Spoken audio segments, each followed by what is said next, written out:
ગુજરાત અને રાજસ્થાનની સીમા પર બનાસકાંઠા જિલ્લાના દાંતા તાલુકામાં અંબાજી મંદિર આવેલું છે.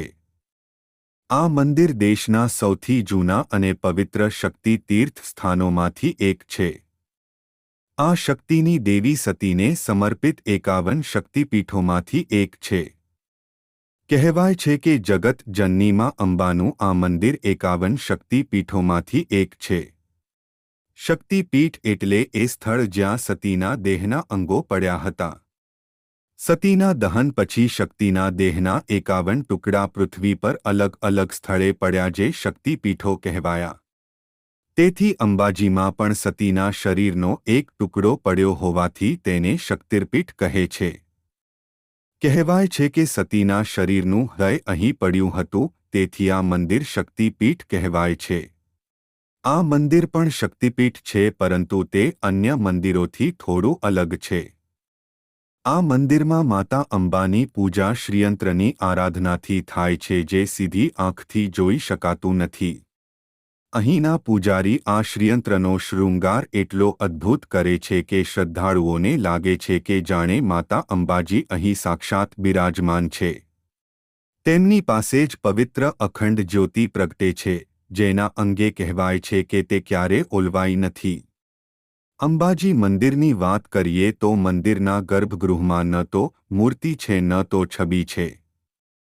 તે જાણીને આશ્ચર્ય થશે કે મંદિરમાં માતાજીની કોઈ જ મૂર્તિ કે છબી નથી, પરંતુ વિસા શ્રીયંત્રની પૂજા થાય છે.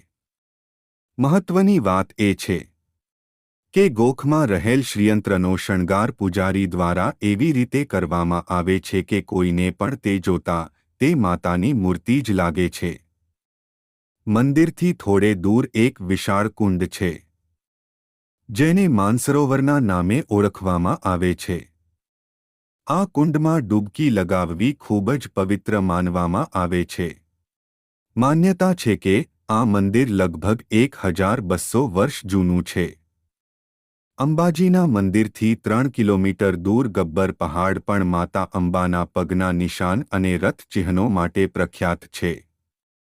માતાના દર્શન કરનાર ભક્તો આ પર્વત ઉપર પથ્થર ઉપર બનેલા માતાના પગના નિશાન અને માતાના રથના નિશાન જોવા માટે જરૂર આવે છે. અંબાજી મંદિર અંગે કહેવામાં આવે છે કે અહીં ભગવાન શ્રીકૃષ્ણનું મુંડન સંસ્કાર સંપન્ન થયું હતું. ભગવાન રામ પણ શક્તિની ઉપાસના માટે અહીં આવી ચૂક્યા છે. નવરાત્રિ પર્વમાં શ્રદ્ધાળુઓ વિશાળ સંખ્યામાં અહીં માતાના દર્શન કરવા માટે આવે છે. આ સમયે મંદિરના ફળિયામાં ગરબા કરીને શક્તિની આરાધના કરવામાં આવે છે. વિડિયો ગમે તો લાઇક, શેર, સબસ્ક્રાઇબ કરજો.